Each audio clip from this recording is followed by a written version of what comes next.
বিসমিল্লাহির রহমানির রহিম। প্রিয় ভাই বোন, কিশোর কিশোরী, যুবক যুবতী ও বৃদ্ধ বৃদ্ধা, আমার শ্রদ্ধেয় ভাই বোনেরা, আমি যে গল্পগুলো আমার জীবনের গল্প, আমার জীবনের ইতিহাসের গল্প, যে আমি ছোট্ট মানুষ, সেই যে গ্রামে থাকতাম না খাইয়া, কেন কোথা থেকে কি আপনাদের গল্পগুলো শোনাচ্ছি, আমি কোথা থেকে কোথায় আসতেছি। এখন কিন্তু না খাই থাকি না, এখন খাবারের রাস্তা মানে গড়ে পয়সা যায় অনেক সময়, বিরিয়ানি, মাংস, পোলাও। আর কোনো এক সময়, যে সময় পাকিস্তানের সময়, তখন আমরা খাবার খুঁজে পাই না। আর এই খাবারের জন্য কত মানুষ কাঁদছে, মারা গেছে, বন্ধ চিকিৎসাবিহীন মারা গেছে। আজকে সেই কথাগুলো বারবার মনে পড়ে, আর আপনাদের সেই কথাগুলো কিছু বলার জন্য আমি চেষ্টা করি যে আপনাদের মনের ভিতরে যেন সেই কথাগুলো একটা থাকে, যে কত দুঃখ কষ্টে তখন মানুষ ছিল। আর ওই সময় এই পাকিস্তানিদের অত্যাচার, তাদের যে দখলদারিত্ব, তারা যে আমাদের উপরে অন্যায় অত্যাচার করত, নির্যাতন করত, আমাদেরকে তারা যেভাবে সেভাবে ব্যবহার করত, আমাদের মাথায় বসতো। তার মানে যে কোনো প্রতিষ্ঠানের মেন তারা থাকতো। তা ফ্যাক্টরি হলে তারা মেন, আপনি কর্মচারী, অফিসার হলে তারা, আপনি একজন কেরানি বা পেউন, এতটুকু। প্রতিটা জায়গায় তারা এরকম করতো, আর কথায় কথায় তারা মারতো। সেখান থেকে মুক্তির জন্য এই বাঙালি জাতির মুক্তির জন্য আন্দোলন করতে করতে করতে করতে 52 ভাষার আন্দোলন, সেই মায়ের ভাষা 52 ভাষার আন্দোলন থেকে সেখানে শহীদের লোক, সেখান থেকে আন্দোলন শুরু হইতে হইতে হইতে হইতে 69-এ আন্দোলন, 70-এ নির্বাচন, 71-এ আপনার কি 70-এ নির্বাচন, ক্ষমতা বোঝায় না দেওয়ার কারণে যুদ্ধের ডাক দিলেন। সেই যুদ্ধের ডাকে আমরা যুদ্ধে ঝাঁপিয়ে পড়ি, যুদ্ধের ট্রেনিং নেই, সেই ট্রেনিংয়ের আলাপ, বা যে কী অবস্থায় তখন দিন গেছে, কী অবস্থায় আমাদের নির্যাতিত করছে, সেই আলাপগুলো কিছু কিছু আপনাদেরকে স্মরণ করায় দেওয়ার জন্য, কেন পিছনের তো অনেকেই শুনেন নেই। যাই হোক, আমরা সামনের দিকে যাই। সেই ট্রেনিং আবার যে এসএলআর, সে এসএলআর ট্রেনিং হচ্ছে, অনেকগুলো অস্ত্র ট্রেনিং দিতেছে। এই এসএলআর সহ 3টা অস্ত্র হয়ে গেল গা। তো এসএলআর ট্রেনিং দিল, ওইটা লাস্টের দিন আমাদেরকে উঠাইলো উপরে, পাহাড়ের উপরে উঠাই আমাদেরকে এসএলআর সম্বন্ধে সব বুঝাইলো, পার্ট বাই পার্ট সব। এটা ম্যাগজিনটা কীভাবে খোলা যাবে, আবার লাগানো যাবে, আবার গুলিটা কীভাবে ভরা যাবে, এরকম ধৈরা একাত্তে এরকম একটা একটা গুলি দিয়ে এরকম চাইপা চাইপা ভরতে হবে। হ্যাঁ, এগুলো শিখাইলো কটা গুলি ভরা যাবে ওটাতে, সেই তো এভাবে শিখাইয়া পরে আমাদেরকে এটা ফায়ারিংয়ের জন্য রেডি করলো। তার মানে ফায়ারিং হইতে হবে।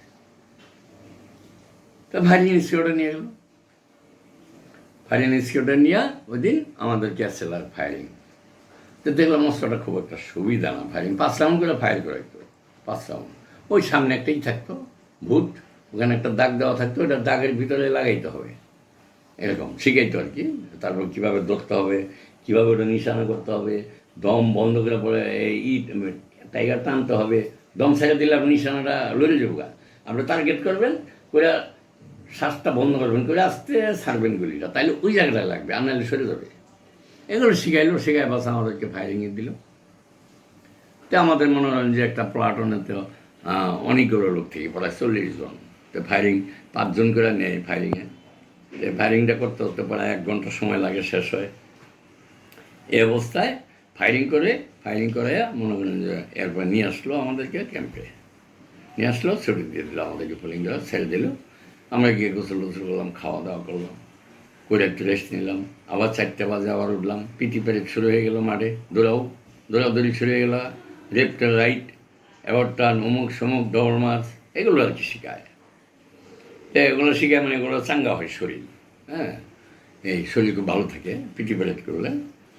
এগুলো করে বিকালে, এগুলো করতে করতে করতে মনে হয় যে হয়তো 1 ঘন্টা এরকম করে। তারপর দাঁড়া করে বুঝায়, ব্রিফ দেয়, কীভাবে চলা লাগবে, কীভাবে কী করা লাগবে, রাস্তায় কীভাবে চলা যাবে যুদ্ধের সময়। তো তোমার রাস্তা গেলে কি হবে, কি বিপদ হইতে পারে, বিপদ হইতে হইলে তুমি কীভাবে যাইবা, তোমার তাহলে কি একজন লোক সামনে থাকবে, সেই স্পাই হিসাবে খোঁজখবর আনবে কোনো সূত্র আছে কি না, এর বাবা তোমরা মাছ করবা, এইভাবে আস্তে আস্তে বিভিন্ন রকমের বিলিপ দিল, শিখাইতো আমাদের।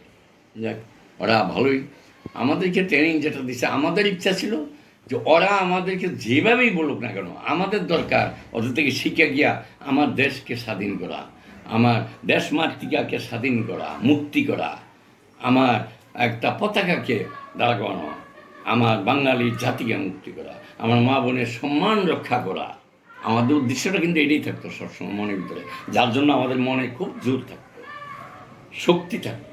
কারণ অন্যায় করতেছে, অন্যায়ের বিরুদ্ধে আমরা, ন্যায়ের পক্ষে আমরা তৈরি হচ্ছিলাম। যাই হোক, আলহামদুলিল্লাহ এই অবস্থায় আমাদেরকে ওদিন ওটা শেষ করলো বাসা।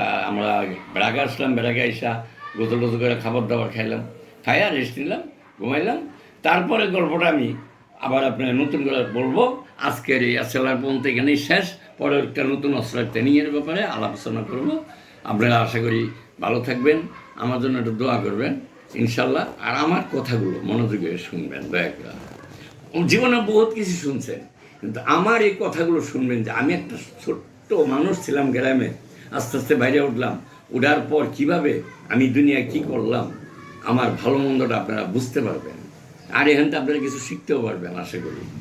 আর আমার একটাই কথা থাকবো, বাবা মার সাথে কেউ বেয়াদবি করবেন না, তাদেরকে আদর স্নেহ করবেন, তাতে আল্লাহ আপনি নিজেকে হেফাজত করবেন।